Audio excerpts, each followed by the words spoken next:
Hello, boys and girls. Today we are going to read a story, and when we read the story, we want to be thinking about theme. The theme of a story is the message, the lesson, or the moral of the story. It's really the heart of the story. When you read a story for the theme, it's usually unsaid by the author, but we can infer it by the text. And what I mean by infer is kind of make our best guess about what the author wanted us to get for the main message or the heart of the story. So when we're reading the story today, I want you to be asking yourself, what idea stays with the story? Or what idea stays with you when I'm reading the story? And how did the characters grow or change? So those are questions you can ask yourself when you're listening to the story, and that will help you come up with the theme, the main message, the heart of the story. When I read the story to you today, the title is The Searcher and Old Tree. There is some vocabulary that I want you to pay extra special attention to, because we're going to really look back in the text when I'm done reading the story and look at the context clues to see if we can find the meaning of these words. So the vocabulary that I want you to really focus on is the word fruitful, sturdy, howling, and relent. So while you're reading, listen for those words and listen for all of the clues. Look at the picture, think about what's happening in the sentences around those words that might help you figure out the meaning of those vocabulary words. Fruit. Okay, so today I'm going to read The Searcher and Old Tree. So let's look at the cover. And I want you to think for a moment. What do you notice in the picture? Tell someone at home what you notice. You might start your sentence with, I notice. Okay, now look at the cover and make a prediction. What do you think is going to happen? I think.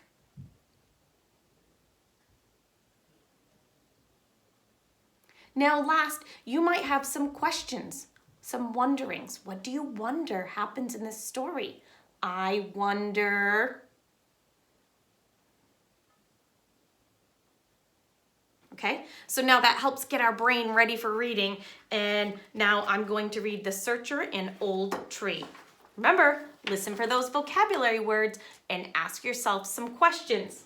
What idea stays with you? How does the main character grow and change? So here's the inside cover. You can see the raccoon there inside the tree, climbing the tree. Oh, there's another page. You can see the raccoon's going for a walk. He's peeking around the edge, looking at a trash can. Oh, looks like digging inside the trash can, eating some food from the trash can. After a long night's search for food, the searcher heads home. It has been a fruitful trip, and his belly is full. I heard the first word, fruitful. Dawn is near, and so is home.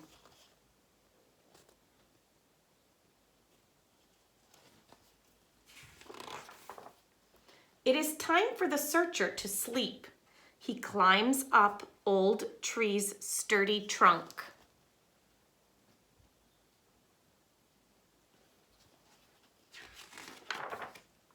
He follows his tail around in circles and collapses in a heap on Old Tree's familiar branches. He closes his eyes and goes to sleep.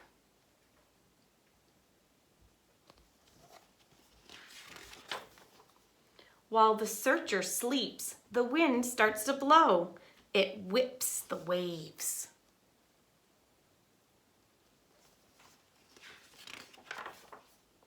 The wind blows harder. The waves slam against the shore.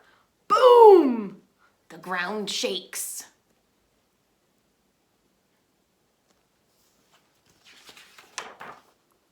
The wind rips through old trees' branches.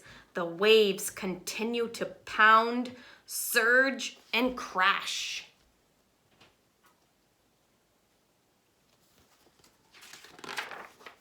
Smash! The searcher sleeps on. The wind is howling furiously now. Old tree is bent nearly to the ground. The waves rise and curl.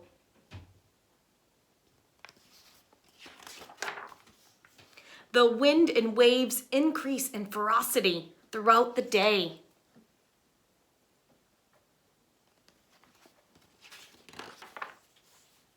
The wind tries to pull old tree out by the roots.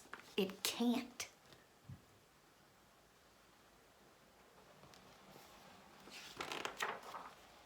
The wind shrieks. The waves explode. Old tree holds firm. The searcher sleeps on.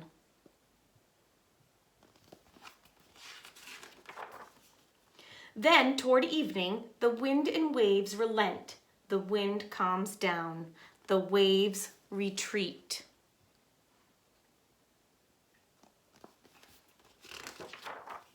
The searcher's stomach rumbles. He opens his eyes, sits up, and stretches.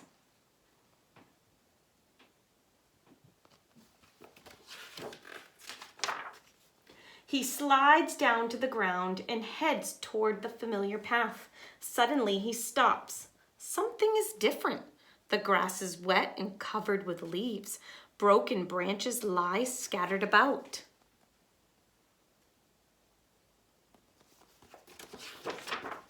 The searcher looks up. Old tree's branches wave slightly in the breeze. The searcher watches quietly, then waves back. Old tree will be waiting for him when he returns. Okay, so I want to go back now and look back at vocabulary and use context clues to help me find the meaning of words I might not understand. So the first word was fruitful. It was on page 6 here, and it was in this sentence. It has been a fruitful trip, and his belly is full. Well, just by reading that sentence and looking at the picture, it has been a fruitful trip. And knowing what happened before this, where he was digging in the trash cans and he was eating a lot of food, I'm guessing fruitful means that it was like a good trip. It was a purposeful trip and that he got everything he needed. So fruitful, maybe plenty. He got plenty of the food he needs. So I'm going to write the word plenty. He did get plenty of food in those trash cans. Now the next word was sturdy. I think that came pretty, oh, yep, on the next page is there. He climbs up old tree's sturdy trunk. Well, by looking at the picture and reading the words in the sentence, I'm gonna guess that it means like strong because it's not flopping over when he's climbing it. So I'm gonna guess that sturdy means strong. So I'm using the context clues to help me. Howling. Oh gosh, I don't remember where that one was. Let's see. I'm gonna do some skimming here where I kind of look at the text and I'm just searching for the word howling. No. No, I would have thought it would have been on that page. Must be soon. Howling. Oh, here it is. The wind is howling furiously now. Well, looking at the picture, oh, well, and I kind of heard that word before. People talk about coyotes howling or dogs howling. So I'm guessing it's like making a loud noise. So howling, loud noise. Okay, and relent was the last vocabulary word. Let's see.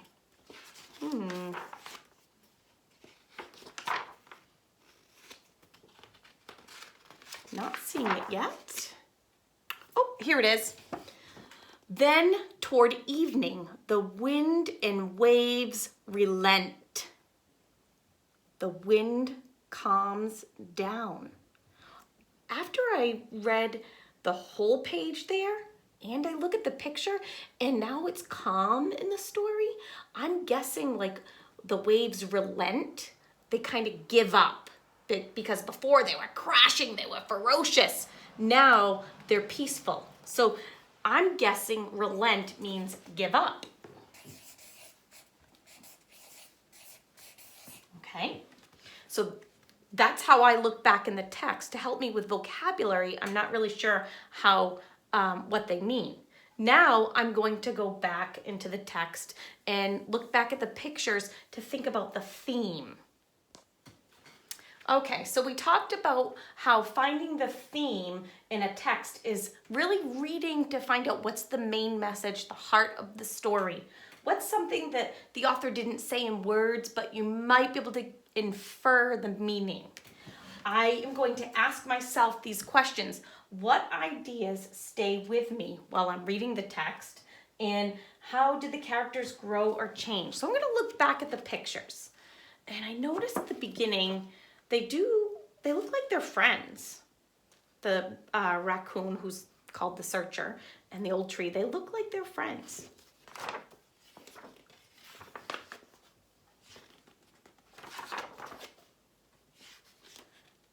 It's calm in the beginning. He goes to the tree for a nap. Climbs right in, makes himself comfortable. He looks peaceful. He looks protected in the tree. But then I see the storm coming in. And he's not fazed by it at all. He's not even noticing that this dangerous weather is coming in. The tree knows, and the tree bends and sways in all these different ways. But the storm keeps going. And he's peacefully sleeping. I keep looking at that question behind me because that helps me when I'm thinking about the theme. What's the same? What idea stays with me? Well, I definitely notice that weather can be dangerous because it looks very dangerous in these pictures.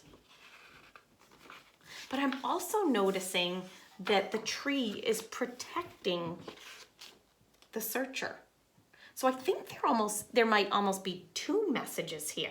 One, that weather can be dangerous, but also that friends will protect you. I think you could get kind of two different messages out of this. And I came up with weather is dangerous because you see the dangerous weather all through the story. That doesn't change. That stays the same all throughout the story. Well, it does change because in the beginning it's calm and at the end it's calm. So I guess it does change. But that theme is carried out all throughout the story, that the weather can be dangerous. But I'm also getting that friends can help protect you and make you feel safe. Because in this story, the tree and the raccoon are friends, and the tree protects the raccoon from danger. And in the very end, when they're waving to each other, I kind of think that the raccoon is saying thank you. So I'm going to write for the theme that weather can be dangerous. And I'm also going to write that friends can help you feel safe. Thank you for listening.